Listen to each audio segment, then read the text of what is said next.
Por lo menos ahora nos hemos dado cuenta de que algo ha fallado, porque ya era hora, ¿no?, de darse cuenta.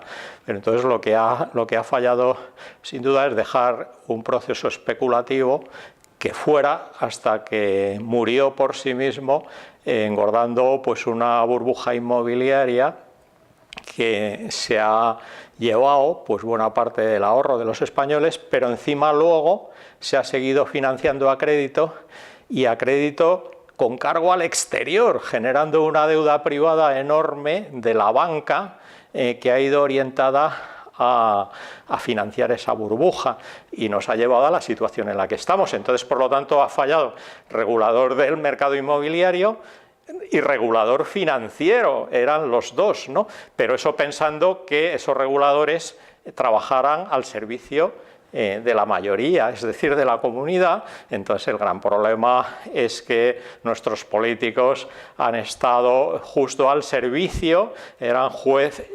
a la vez servían, pero a la vez eran parte pues de esa oligarquía inmobiliario-financiera que es la que ha mandado en este país, ¿no? Entonces, lejos de ponerle cota, pues la han dejado ir pues, hasta donde ha querido, ¿no? Nada ha cambiado, la prueba es que siguen ahí, pues, por ejemplo, el megaproyecto de Eurovegas en Madrid, a ver si pillan unas plusvalías en unos terrenos por ahí. Es como el aprovechamiento integral del cerdo, que entonces ya está casi liquidado, bueno, pero ahora la oreja, a ver si pilla un poco de aquí, etcétera. Seguir con la misma música, ¿no? Cuando, porque el tema estaba claro ya, sobre todo más claro agua, cuando el jefe de la oficina económica de Zapatero pues fue de presidente de la patronal de las grandes empresas constructoras. Dices, pero bueno, es que esto parece que ya ni tienen vergüenza, ¿no? Entonces, bueno, pues ahora volvemos a ver igual pues las mismas caras que siguen ahí sin un ápice de autocrítica, ¿no?, por parte de los políticos y menos aún, claro, de los empresarios.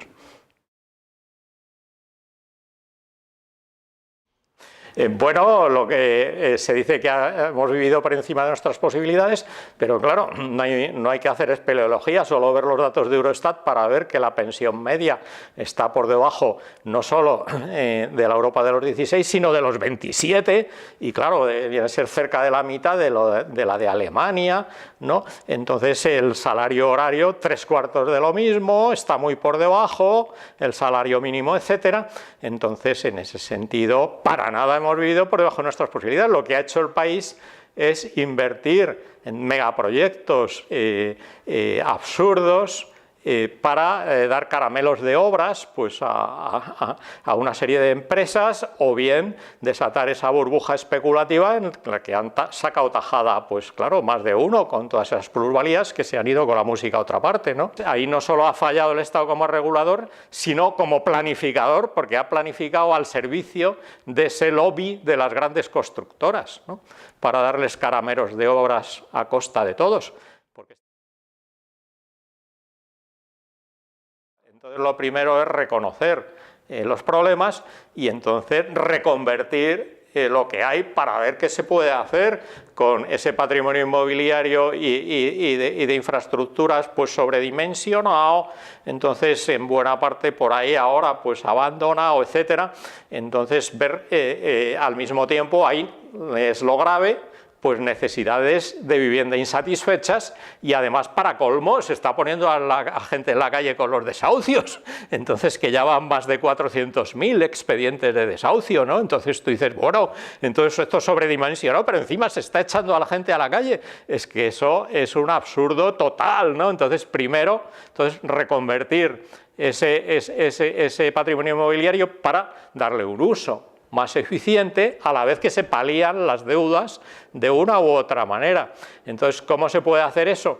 Pues entonces reconvirtiendo el modelo, dando entrada a nuevos actores que sean entidades mayoristas de alquiler que se hagan cargo de ese patrimonio, y entonces reconstituir pues un stock de alquiler social que prácticamente se había liquidado, ¿no?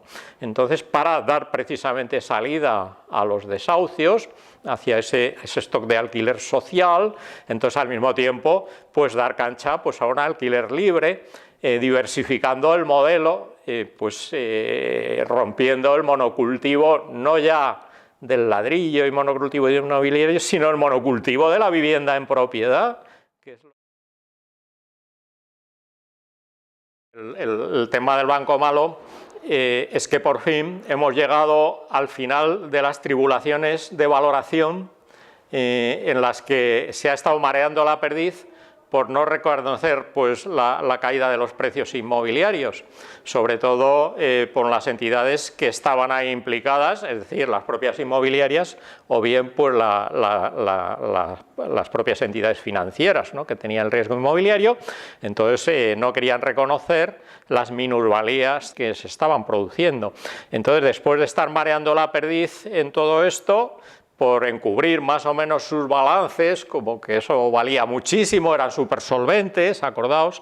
Entonces, claro, ahora ya con el banco malo, pues ya se ha de reconocer de verdad pues cuáles serán esas minusvalías y quién tendrá que pagarlas, porque entonces la cuestión es que si el banco malo se hace cargo de ellas, entonces muy caras, entonces se les pone en casa, claro, a las entidades inmobiliarias y sus empresas asociadas, se les pone escasa y tendremos que pagar todas las pérdidas pues de ese banco malo, ¿no? Entonces, o viceversa. Entonces se entra en una fase de valoraciones, que el tema es que eso habría que hacerlo de forma transparente y pausada. Entonces lo que no tiene sentido, claro, es que se ha estado 5 años sin hacer nada y ahora se quiere precipitar esta operación de valoraciones antes de fin de año. Y entonces, claro, cada cual querrá que lo suyo, esto mejor, valorármelo mejor, tal, etcétera, y entrarán ahí pues las peleas pues, de poder en ese juego de valoraciones, que ahí interesaría poner luz y taquígrafos, ¿no?